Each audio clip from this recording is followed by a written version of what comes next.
చేస్తున్నాను. Now, I am not saying something very controversial. I am just saying that everybody accepts that there is caste discrimination in this country. Let us now find out the true extent of the caste discrimination. నేను వివాదాస్పదంగా మాట్లాడదలుచుకోలేదు. కుల వివక్ష ఈ దేశంలో ఉందనే విషయం మనం అందరం యాక్సెప్ట్ చేసుకొని ఆ తర్వాత ఈ విషయాన్ని ఏ విధంగా సరి చేయాలనో ఆలోచన చేయాలని చెప్పి నేను మనం చేస్తున్నాను. I use the analogy of an X-ray. When somebody gets injured, the first thing you do, you go to the hospital, the doctor says, let us do an X-ray. నేను ఒక ఎక్స్రే లాగా పోలుస్తున్నాను. ఎట్లంటే ఎవరికి యాక్సిడెంట్ అయినా doctor మొదటిగా ఏమంటారంటే hospital పోయి x ray చేయించుకోవాలని. అదే పోలిక దీనికి ఇస్తున్నాను నేను. No one will ever say to you, please don't have an X-ray. No doctor will say it. Nobody will ever say to you, if you have got an injury in your arm, do not have an X-ray. మీకు దెబ్బ తాకితే ఎవరు కూడా doctor కూడా ఎవరు కూడా x ray చేసుకోవద్దని చెప్పరు మీకు. In fact, if some doctor were to tell you that I suspect that your arm is broken, but you should not have an X-ray, you will say that the doctor is crazy. ఒక doctor మీకు మీ చెయ్యి ఇరుగుండొచ్చు కానీ మీరు x ray చేసుకోవద్దు అని చెప్తే ఆ doctor పిచ్చోడు అనుకుంటాం మనం. The doctor does not understand the basics of medicine. అంటే ఆ డాక్టర్కి మెడిసిన్ యొక్క బేసిక్స్ అని చెప్పి స్పష్టమవుతుంది. And that is all I am saying. I am saying we all agree that there is a concept called caste in India. We all agree that there is a concept called caste discrimination in India. Let us simply measure it and tell everybody in this country the extent of this discrimination. That's all. ఈ కుల వ్యవస్థ ఉందని ఈ కుల వివక్ష ఉందని భారతదేశంలో ముందు మనం ఒప్పుకుందాం. ఒప్పుకొని ఆ తర్వాత పూర్తిగా ఏ ఎక్స్టెంట్కి ఉంది ఏ విధంగా ముందుకు పోదామని చెప్పి మనం నిర్ణయాలు తీసుకుందాం. And the moment I say this, the people in the BJP, the leaders of the BJP, the Prime Minister suddenly start to say that I am dividing the country. నేను ఇది మాట్లాడగానే బీజేపీ నాయకులు ప్రధానమంత్రి కూడా నేను దేశాన్ని విభజించే ప్రయత్నం చేస్తున్నానని నా మీద ఆరోపణలు చేస్తున్నారు. Since when has revealing the truth of this country divided this country? దేశం గురించి నిజం చెప్తే అది దేశాన్ని విభజించడమా అని చెప్పి నేను అడుగుతున్నాను. All we are saying is let us explore the truth. నేను అంటున్న ఒకటే, మనం నిజం పరిశీలించాలి, నిజం తెలుసుకోవాలని చెప్పి నేను మనం చేస్తున్నాను. Foundation of all our religions is truth. Foundation of all our religions is ahimsa. All we are saying is let us explore the truth of discrimination. అన్ని మతాల్లో ఉన్న విషయం మనం నిజంతో పోవాలని, మనం ఈ విషయంలో కుల విషయంలో కూడా నిజం తెలుసుకొని ముందుకు పోవాలని చెప్పి నేను మనం చేస్తున్నాను. First of all, let us find out how many Dalits, how many OBCs, how many Adivasis, how many minorities, how many general caste, how many women there are in this country. మనము ఈ census ద్వారా ఎంతమంది దళితులు ఉన్నారు, ఎంతమంది ఆదివాసులు ఉన్నారు, ఎంతమంది ఓబీసీలు ఉన్నారు, ఎంతమంది మహిళలు, ఈ వివరాలన్నీ కనుక్కునే అవకాశం ఉంటుంది. After that, let us find out how is wealth distributed in this country. అది చేసిన తర్వాత దేశం యొక్క ధనం ఏ విధంగా ఈ సామాజిక వర్గాల్లో మరి విభజించబడదో అది కూడా కనుక్కుందాం. What share of wealth do Dalits have? What share of wealth do OBCs have? What share of wealth do women have? Let us find this out. దేశం యొక్క ధనం దళితుల దగ్గర ఎంత ఉంది, ఆదివాసుల దగ్గర ఉంది, ఓబీసీల దగ్గర ఎంత ఉంది, అది మనం కనుక్కోవాలి. Let us find out how many poor general caste people there are. ఎంతమంది నిరుపేదలు ఉన్నారో మరి తెలుసుకోవాలి మనం. Let us ask ourselves the question, how many Dalits are there in corporate India? How many OBCs are sitting in the top 500 companies of this country? How many OBCs, Dalits, Adivasis are there in the judicial system? How many Dalits, OBCs, Adivasis are there in our forces? Let us ask these questions. Why are we scared of asking these questions? ఎంతమంది దళితులు, ఆదివాసీలు, ఓబీసీలు corporate కంపెనీల్లో కనుక్కోవాలి, న్యాయ వ్యవస్థలో ఎంతమంది కనుక్కోవాలి, సైనికులు ఎంతమంది ఉన్నారో కనుక్కోవాలి. ఇది అవసరం అని చెప్పి నేను భావిస్తున్నాను. The only people who can resist asking this question are the people who are hiding the truth, who do not want the people of India to know the truth about discrimination in this country. దీనికి వ్యతిరేకం ఉన్నవాళ్ళు కేవలం నిజం బయటికి రావద్దు అనే వాళ్ళే దీనికి వ్యతిరేకం అని చెప్పి నేను మనవి చేస్తున్నాను. Those would be the people who benefit from the discrimination. వీళ్ళు ఈ కుల వివక్ష వల్ల లబ్ధి పొందే వాళ్ళే ఈ నిజం బయటికి రావడానికి ఇష్టపడటం లేదు. I'm still wondering why the Prime Minister has not publicly said that he wants to challenge the idea of discrimination in Indian society. నేను ఆశ్చర్యపోతున్నా, ప్రధానమంత్రి గారు ఇప్పటి వరకు కుల వివక్ష విషయాన్ని ఈ దేశంలో ఛాలెంజ్ చేయడానికి ముందుకు వస్తున్నానని ఒక్కసారి కూడా మాట్లాడలేదు. Why hasn't he said he wants to know how many Dalits there are in India's boardrooms? మరి ఇండియా కార్పొరేట్ కంపెనీల్లో ఎంతమంది దళితులున్నారో మరి నరేంద్ర మోదీ గారికి తెలియవద్దని ఎందుకున్నది? How many OBCs are in our judicial system? ఎంతమంది ఓబీసీలు మన న్యాయ వ్యవస్థలో ఉన్నారని మరి నరేంద్ర మోదీ గారికి తెలియాల్సిన అవసరం ఉంది. How many Adivasis are anchors in our media system?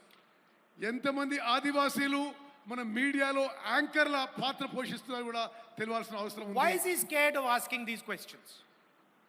ప్రధానమంత్రి గారు ఈ ప్రశ్నలు అడగడానికి ఎందుకు భయపడుతున్నాడు? I committed on behalf of the Congress party in Parliament House that we will carry out a national caste census. నేను కాంగ్రెస్ పార్టీ తరఫున పార్లమెంట్లో స్పష్టంగా చెప్పిన మేము జాతీయ స్థాయిలో క్యాస్ట్ సెన్సస్ చేస్తామని హామీ ఇవ్వడం జరిగింది. And we will demolish the artificial barrier of 50% reservations that has been placed in front of this country. ఇప్పటి వరకు ఏది ఉందో 50% వరకు రిజర్వేషన్స్ అది మేము ఎత్తేస్తామని చెప్పి నేను మనవి చేస్తున్నాను. And for me, Telangana is the model of the national caste census. నాకు తెలంగాణలో జరుగుతుంది జాతీయ స్థాయిలో కాస్ట్ సెన్సస్ కి ఇదే మోడల్ గా నేను భావిస్తున్నాను. And I think I'd like to thank the leadership of Telangana because they have done a truly beautiful thing in this process. Telangana నాయకత్వాన్ని మనస్ఫూర్తిగా అభినందిస్తున్నాను. ఈ ఎక్సర్సైజ్ లో చాలా బాగా ముందుకు పోవాలని చెప్పి నేను మనవి చేస్తున్నాను. And when I was coming here in the car, I was thinking to myself, we do not want a bureaucratic caste census. నేను కారు వచ్చి అనుకున్నా బ్యూరోక్రసీ ద్వారా చేసే క్యాస్ట్ సెన్సస్ మాకు వద్దు. We don't want some bureaucrat sitting in some corner somewhere to decide the questions that the caste census will ask our people. ఏ బ్యూరోక్రాటో అధికారియో ఆ caste census లో ఏ questions అడగాలని వాళ్ళు డిసైడ్ చేయొద్దని చెప్పి నేను భావిస్తున్నాను. Because in fact this will be an insult to the people of India. అది తెలంగాణ ప్రజలను అవమానించడం అని చెప్పి నేను భావిస్తున్నాను. We want the people of India to ask and decide what questions are going to be asked in the census. మేము సామాన్య ప్రజలు నిర్ణయం చేయాలి ఏ ప్రశ్నలు అడగాలి ఏ ప్రశ్నలు అడగాలని చెప్పి. We want the Dalits, the OBCs, the Adivasis, women, we want them to decide exactly what questions are going to be asked. నేను కోరుకునేది దళితులు, ఆదివాసీలు, ఓబీసీలు వీళ్ళు నిర్ణయం చేయాలి ఎటువంటి ప్రశ్నలు అడగాలని చెప్పి నేను. And as a result, we will not just get a caste census. We will get a political instrument, a developmental instrument that will define how this country will progress. అయితే దాని ద్వారా కులగణనే కాదు అభివృద్ధికి ఏ విధంగా ముందుకు పోవాలి, రాజకీయాలు ఏ విధంగా పోవాలి, రాజకీయాలు ఏ విధంగా ముందుకు పోవాలని ఒక మార్గం ఏర్పడుతుందని చెప్పి నేను భావిస్తున్నాను. Please understand that what we are designing here is not simply a caste census. What we are designing here is the system of governance of the future of this country. మేము ఇక్కడ చేస్తుంది క్యాస్ట్ సెన్ససే గారు రానున్న తరాలకి మరి ప్రభుత్వాలు ఏ విధంగా ముందుకు పోవాలి, అడ్మినిస్ట్రేషన్ ఏ విధంగా ముందుకు పోవాలి అది మేము డిసైడ్ చేస్తున్నాం చెప్పి నేను మనం చేస్తాను. Some time back I was talking to one of the world's experts on equality. కొన్ని రోజుల క్రితం నేను ప్రపంచంలోనే సమానత్వం గురించి ఒక ఎక్స్పర్ట్ తో మాట్లాడుతున్నారు. He is one of the world's experts, economists. He's one of the world's experts. I'm not going to say his name, but he is one of the top experts on economy. ఆర్థిక విషయాల్లో ప్రపంచంలోనే ఒక expert తోనే మాట్లాడడం జరిగింది. On inequality.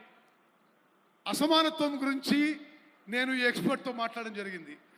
And he said to me, Mr. Gandhi, do you realize that India is one of the most unequal countries on the planet? ఆయన నాతో ఏమంటే, గాంధీ గారు మీకు తెలుసా ప్రపంచంలోనే భారతదేశంలో ఎక్కువ అసమానత్వం ఉందని చెప్పి ఆయన చెప్పడం జరిగింది. And he gave me a presentation on how India is one of the most unequal societies on the planet. అతను నాకు ప్రెజెంటేషన్ ఇచ్చాడు. ప్రపంచంలోనే భారతదేశంలోనే ఎక్కువ అసమానత్వం ఈ సమాజంలో భారత సమాజంలో ఏ విధంగా ఉందని చెప్తూ. And after his presentation I said to him, my brother, you are telling me that India is one of the most unequal societies on the planet, but your analysis does not even include the single biggest discriminator in Indian society, which is called caste. నువ్వు చెప్పిన విషయాలు విన్నా కానీ నీ ప్రెజెంటేషన్లో భారతదేశంలో అతి ఎక్కువ అసమానత్వం కుల వివక్ష గురించి మాట్లాడలేదు. So in fact your analysis hugely underestimates the inequality in Indian society. మీ విశ్లేషణ భారతదేశంలో ఉన్న అసమానత్వం ఇంకా ఎంత భారీగా ఉందో కూడా మీ విశ్లేషణ కూడా లేదని చెప్పి నేను మనం చేస్తున్నాను. So why I'm telling you this is because inequality means something completely different when you have a caste system in place.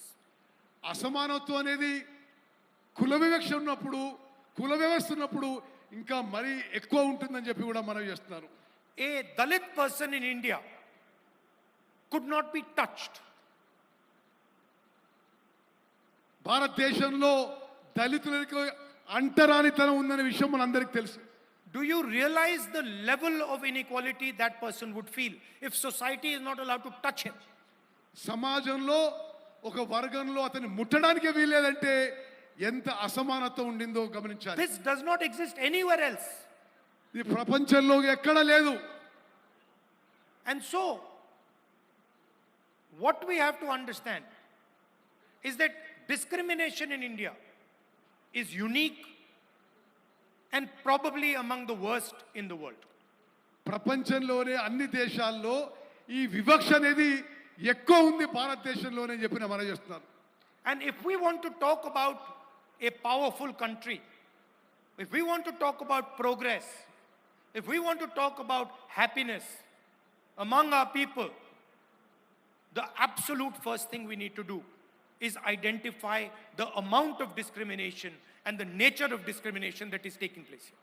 దేశం ఆర్థికంగా శక్తివంతంగా ఎదగాలంటే, దేశంలో సంతోషం పెరగాలంటే ఈ కుల వివక్షని నిర్మూలన చేయాల్సిన అవసరం అని చెప్పి నేను భావిస్తున్నాను. As a politician, I am accountable to you. ఒక రాజకీయ నాయకుడిగా నేను మీకు జవాబుదారీగా ఉండాలి. And when I speak of caste census, I speak as a result of that accountability to the people of India. ఆ జవాబుదారీతనం వల్లనే నేను మీకు అకౌంటబుల్ గా ఉండాలని చెప్పి నేను మనం చేస్తున్నాను. I simply cannot go to the people of India and ignore the fact that there is massive discrimination in this country. నేను ప్రజల మధ్యకు పోయి వీళ్ళలో అంత వివక్ష ఉందని చూసి అది మరి ఓర్చుకోవడం మంచిది కాదని చెప్పి I cannot lie to Dalits. I cannot lie to Adivasis. I cannot lie to minorities. I cannot lie to women that this country is fair to you. దళితులకి, ఆదివాసీలకి, ఓబీసీలకి, మహిళలకి ఈ కంట్రీ మీకు సమానంగా ఉంటుంది, మీకు ఫేర్ గా ఉంటుందని చెప్పలేకపోతున్నాను. Other people may be able to lie to you about it. I cannot lie to you about it. నేను ఆ విధంగా అబద్ధాలు చెప్పలేకపోతున్నాను. So I am fully committed to ensuring not only that caste census happens in Telangana, but that Telangana becomes the model for the caste census in the country. నేను తెలంగాణలో కులగణన చేయించడానికే కాదు, భారతదేశానికే Telangana role model కావాలని నేను ప్రయత్నం చేస్తున్నాను. I am sure there will be some shortcomings in our caste census in Telangana. నాకు తెలుసు కొన్ని పొరపాట్లు జరగొచ్చు ఈ కాస్ట్ సెన్సస్ లో. we will try and iron out those shortcomings. ఆ పొరపాట్లన్నీ సరి చేసుకుంటూ ముందుకు పోతాం. And I would like this to be a conversation between civil society, the people of Telangana, and the government of Telangana. ఇది civil society, ప్రజలు, తెలంగాణ ప్రభుత్వం మధ్యలో ఒక సంభాషణలాగా ఉండాలని చెప్పి నేను కోరుకుంటున్నాను. Because we want to develop a framework of progress, a framework of development for the entire nation, and Telangana is the first step in doing that. మొత్తం భారతదేశంని తెలంగాణలో ఇప్పుడు చేస్తున్న ప్రక్రియని ఇది రోల్ మోడల్ గా చేసి భారతదేశం మొత్తం కూడా చేస్తామని చెప్పి మనం చేస్తున్నాం. And so I'd like to thank all of you who have come here, given your valuable time. I'd like to thank senior leaders of the Congress Party, Chief Minister, others, Deputy Chief Minister, PCC President. I'd like to thank all of you for your time, and I'm very, very proud that Telangana, the government of Telangana, is taking this step. మీ అందరికీ మీ అమూల్యమైన సమయం కేటాయించినందుకు ధన్యవాదాలు తెలియజేస్తూ ముఖ్యమంత్రి గారికి, ఉప ముఖ్యమంత్రి గారికి, పిసిసి ప్రెసిడెంట్ గారికి నా ధన్యవాదాలు And to తెలియజేస్తాను. Uttam Reddy ji for an excellent translation. Thank you. Ponnam Prabhakar గారు ఓట్ ఆఫ్ థ్యాంక్స్ చెప్తారు. అనిల్ గారు మనకి ఇక్కడ భోజనాలు పెట్టారు. మూడు రంగుల జెండా పట్టి సింగమోలే కదిలేనాడు ఒక్కరు కాంగ్రెస్ సూర్యుడు మన రాహుల్ గాంధీ तहे दिल से तेलंगाना सरकार की तरफ से और तेलंगाना प्रदेश